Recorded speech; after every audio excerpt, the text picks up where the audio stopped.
This episode's all about monuments and the end. Not the end of the series, just the end of the dimension.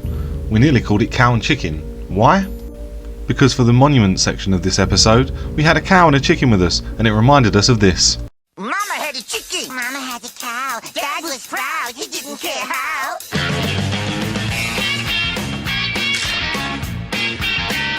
Cow.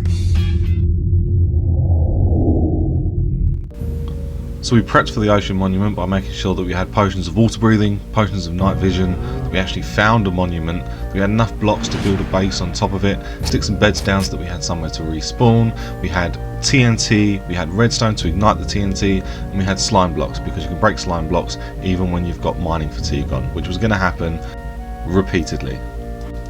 So we got our little safety platform set up so that we could respawn up here in case anything went wrong, making sure that we had access to our... And because we'd prepped so flawlessly for this adventure, there was no requirement for either of us to go back to base to retrieve forgotten items, like beds. Yeah, that's a lie.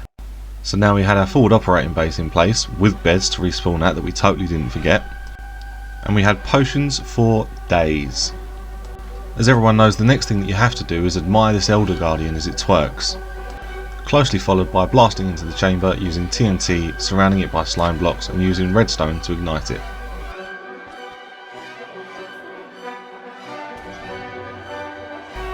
After blasting our way into the chamber, we made light work of the Elder Guardian. Though proud of our heroic accomplishments, we did feel like that was a little bit too easy. Nonetheless, we were now officially warriors and proceeded on to our next kill. At the planning stage, we had a conversation about the different strategies that we might use to take down the Elder Guardian, but in the end we decided just to charge in and swing our swords.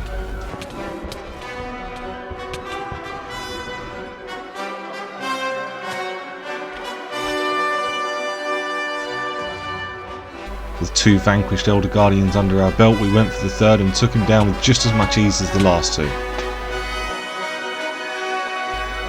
We admired our wet sponges and then went on a quest for the fabled sponge room.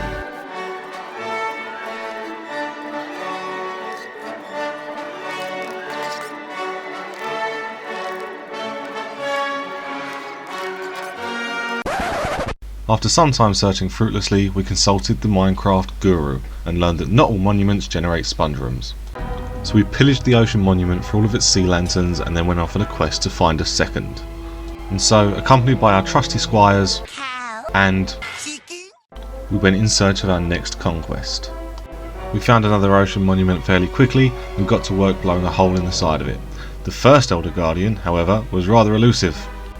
He was hiding out in the outer rooms, and by the time I got there he was all but valiantly slain by this most noble of warriors. Just as we were giving up hope, we found the sponge room being guarded by the single guardian, which we quickly dispatched. However, this war was taking its toll on my mind and I forgot how to Minecraft. Before we left the ocean monument, we once again pillaged all of the sea lanterns for future use. We considered draining the ocean monuments, but we decided to leave that for another episode in the future. For now, we had something else planned. And then, I did the unforgivable.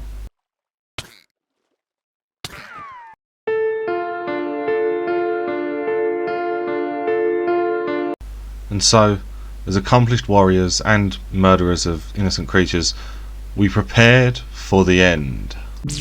So we made a list of all the things that we were going to need, including potions of slow falling, a forward operating base, golden apples, potions of regenerations, ender pearls to make the eyes of Ender, and some pumpkin heads. I spent several nights hunting phantoms for their membranes to make the slow falling potions, and then I put my degree from Hogwarts to good use. GraveyardRose got to work on the golden apples, and before we knew it we had all of the items that we needed to take on the Ender Dragon. Filled with an overwhelming sense of confidence from our success in the ocean monuments, we prepared and went to battle.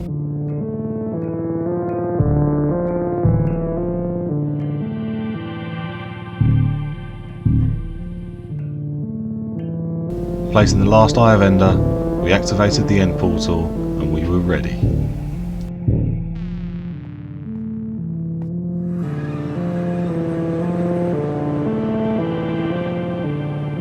At first, disorientated in this strange new land, we got our bearings and then proceeded to staircase our way towards the dragon.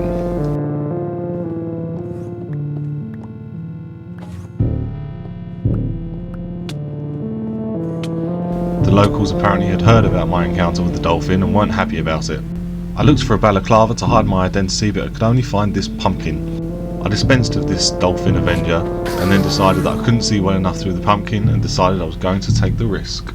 Before I removed the pumpkin, I wanted to get some safety barriers in place that we could hide under in the event that we were attacked by Endermen.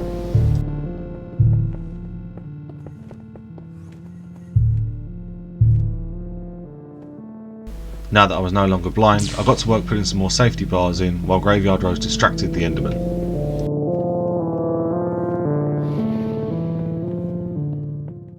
And then, for a second time, we waged war. While GraveyardRose continued to distract the Enderman, I took down the crystals one after the other I realised that I didn't have my ender pearls on me, so I equipped those in case I ended up in the void. I tried to get this one underneath the cage, but it just wasn't happening, and eventually an Enderman walked right in front of me, so I got scared and went and hid underneath the little lip. I had another go at the caged crystal with a bow and arrow, but then I realised that I was a warrior of the sword and not a master archer, so I changed tactics. So I chugged down my potion of slow falling and started to pillar up using scaffolding to get a better vantage point. GraveyardRose had the Enderman distracted, which saved me a whole lot of trouble, but the Ender Dragon was absolutely relentless. He knocked me off, but I did a graceful, elytraless glide back to my scaffolding tower, determined to complete my mission. Whilst jumping for joy, I took aim at the crystal and fired. The crystal exploded, and now I had this vantage point to aim at all the other crystals. Only moments ago I'd learned that I was terrible with a bow, but I kept trying to fire anyway and kept missing until finally I got a shot on it that hit. Filled with a newfound confidence, I kept aiming at all of the other crystals and kept missing again.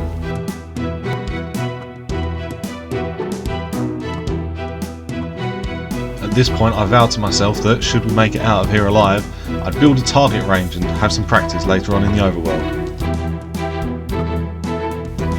The dragon flew in front of me almost as if to taunt me, and that spurred me on and I hit the next crystal.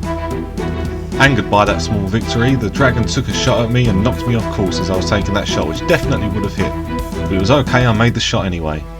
I took out the next crystal too, and then it dawned at me that we might actually do this, but then I had to get out of this dragon's breath very quickly. Good job I had potion of slow falling on. Figuring out my tactics, the dragon fired at me again and destroyed the scaffolding that I was on, but I had this golden apple to keep me topped up on health and the slow falling was still working. You'll notice an absence of Endermen chasing after me, so while I scaffold up this, GraveyardRose was off camera somewhere, dealing with horde after horde of Endermen. I took out this caged crystal, knowing that I only had one more left.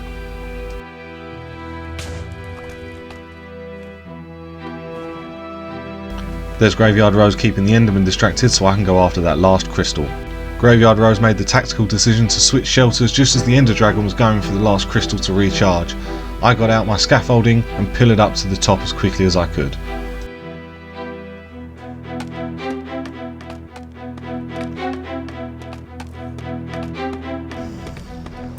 Sensing its imminent defeat, the Ender Dragon took one last pop at me to try and stop me from taking down the crystal and destroyed all of the scaffolding that I'd just built. So I pillared my way back up again.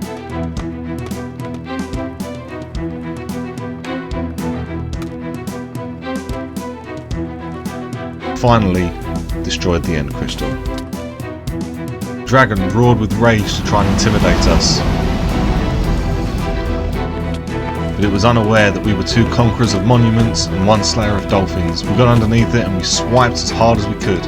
As we were both now focused on the dragon, the Endermen were coming out in full force at both of us. While attacking an Enderman, I defended myself against an incoming dragon.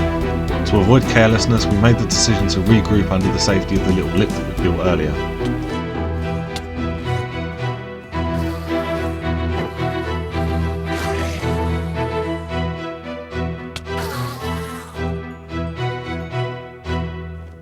After dispatching of the Endermen and with the dragon at 2/3 health, we went in for the next attack, but it fled like a coward. I attempted a ranged attack, but once again my archery skills let me down, so once the dragon came back down to perch, we went in with full force.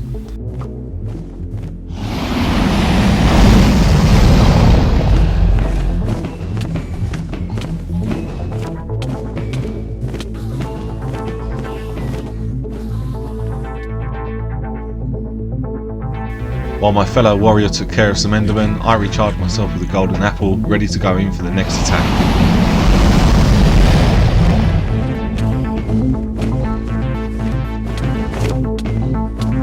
In the heat of the moment I forgot how to aim with my sword, but it was okay because this hero swooped in and made up for my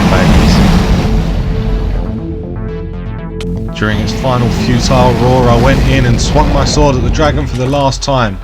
Victory was ours.